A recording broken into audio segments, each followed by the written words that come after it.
Hello दोस्तों, मैं हूँ लिसा और यूनिक ब्लॉगर चैनल में आप सबका स्वागत है। तो दोस्तों, आशा करती हूँ आप सभी लोग अच्छे होंगे। तो चलिए देख लेते हैं आज का बहुत ही बढ़िया काम का टिप्स जो आपके हर दिन को काम को बहुत ही ज़्यादा आसान बना देगी दोस्तों। तो दोस्तों, अभी जो है सर्दी का मौसम जा रहा है, ठीक है, सर्दी ख़त्म हो रहा है। तो अभी जो हम लोग क्या करते हैं ना, लेप रहता तो हम लोग लेप को कहीं भी हो, अलमारी के अंदर हो या फिर बॉक्स खाट के अंदर हो, हम लोग डाल देते हैं। तो दोस्तों, आज मैं आपको बहुत ही बढ़िया एक टिप्स यहाँ पे बताने वाली हूँ। अब जब भी आप जो है लेप वगैरह अंदर डालती है या फिर अलमारी के अंदर हो या फिर बॉक्स खाट के अंदर हो, तो आप इस तरीके से उसको रखिए ताकि आप नेक्स्ट ईयर जब उसको निकालती है, अगले साल जब निकालती है तो उसमें धूल ना जमे, वो एकदम फ्रेश रहे। आप जब भी उसको निकालें तब भी आप उसको यूज़ कर सकती हैं। क्योंकि क्या होता है ना, अगर आप ऐसे ही खुला छोड़ देते तो फिर बहुत ही ज़्यादा धूल जम जाती है। तो मैंने यहाँ पे ले लिया है बड़ा वाला नाइटी। ठीक है, नाइटी बड़ा ही होता है हाँ यूजुअली।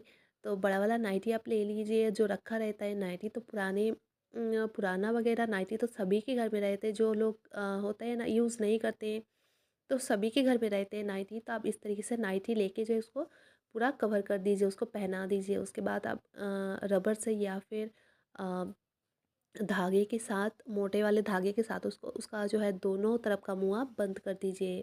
इस तरीके से आप बांध दीजिए। इससे क्या होगा ना, धूल वगैरह नहीं इसमें लगेगा, एकदम जो है नया का नया रहता है। ठीक है, अच्छे से रहता है।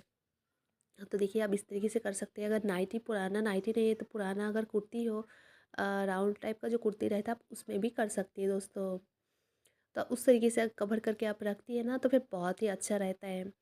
तो मेरे घर में जितने सारे लेप थे, मैंने जो है अभी उस तरीके से सबको करके देखिए, दूसरा वाला लेप भी मैं कर रही हूँ, करके मैं उसको सबको मैं अंदर डाल दूँगी इस तरीके से। तो दोस्तों, यहाँ पे और एक बात, आप जब भी इस तरीके से रखते हैं, जहाँ पे भी रखें, आप देखिए दूसरा वाला लेप भी मैंने रख दिया है, उस तरीके से नाइटी, पुराना वाला नाइटी पहना कर मैंने रख दिया है। अब मेन पॉइंट ये है कि आपको यहाँ पे जो है नैपथुलिन ज़रूरी है, एकदम आपको देना ही है। ठीक है, आप खरीद के लेके नैपथलिन दीजिए। तो आप 2 तरीके से नैपथलिन दे सकते हैं। मैंने जो है कवर करने के बाद दिया, आप अंदर ही पहले डाल के उसके बाद आप कवर कर सकती हैं। तो आप इस तरीके से नैपथलिन दे दीजिए। तो क्या होगा ना, गंदा स्मेल नहीं आता है। फिर आप इस तरीके से ऊपर से ढक दीजिए। दोस्तों, चाहे बाहर का, घर का बाहर का हिस्सा हो या फिर घर घर में कुछ चीज़ों के अंदर का हिस्सा हो, ऐसा नहीं है कि अंदर जो है लोग नहीं देख पाएँगे। लेकिन लोग नहीं देख पाएँगे तो क्या हुआ?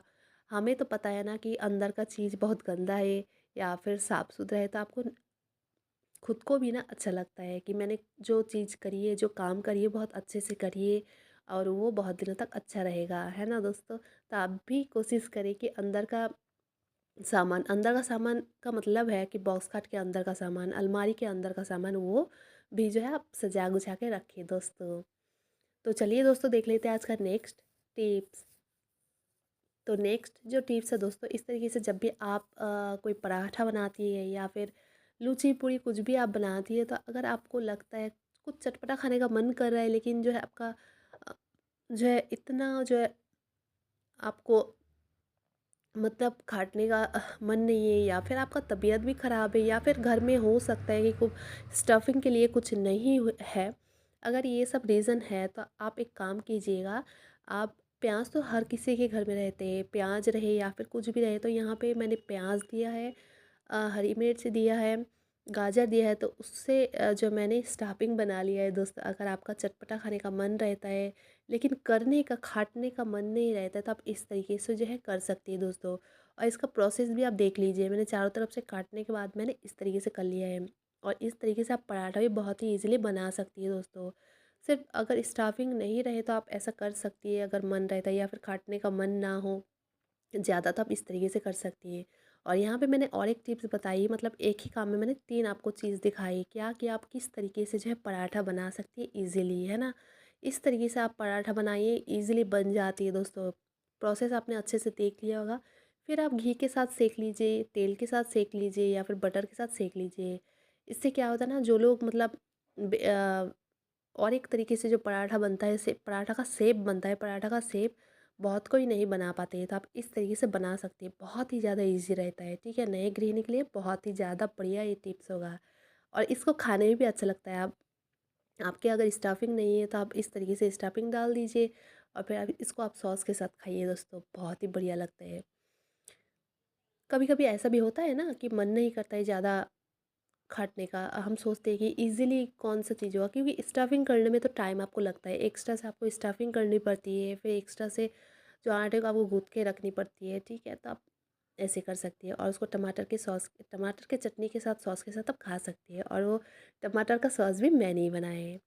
तो चलिए दोस्तों देख लेते हैं आज का नेक्स्ट टिप्स। तो यहाँ पे देखिए, डस्टबिन पे जब भी हम लोग पॉलीथीन बैग लगाने जाते हैं, तो अगर छोटा रहता है तो वो इस तरीके से नहीं जाता है, और अगर छोटा रहता है मतलब अगर इस तरीके से आप देती है ना, तो फिर अंदर घुस जाता है, कुछ भी आप फेंकने जाती है तो अंदर घुस जाती है ना।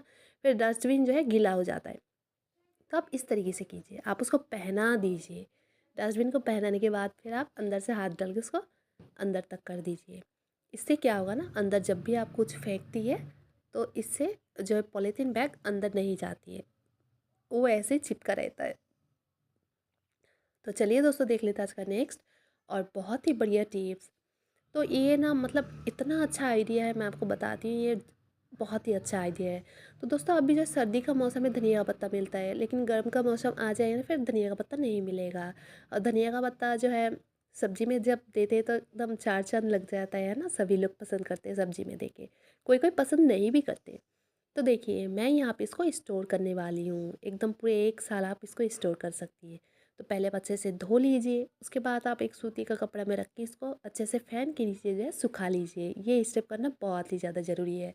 आप उसको ज़रूर सुखाइए 3-4 घंटे के लिए। देखिए इस तरीके से सूख जाती है 3-4 घंटे बाद। सूखने के बाद आप फिर इसको धूप में दीजिए। तो देखिए मैंने धूप में दिया था, धूप में 2-4 घंटा रखने के बाद देखिए इस तरीके से हो गया, मतलब एकदम सूख जाती है, ठीक है। मेन मुद्दा यही है कि आपको यहाँ पे जो है सुखानी है उसको अच्छे तरीके से, ताकि उसमें रस ना रहे, उसका उसका जो रस है पूरी तरीके से सूख जाए। तो देखिए पूरी तरीके से सूख चुकी है। अब आप इसको एक डिब्बे के अंदर डाल दीजिए।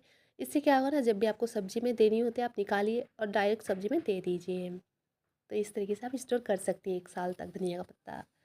तो आपका सॉरी आपका नहीं, मतलब आज का जो टिप्स है बहुत ही काम का टिप्स है, आप ज़रूर दोस्तों को शेयर करिए और आपके काम ना बहुत ही ज़्यादा इजी हो जाएगा।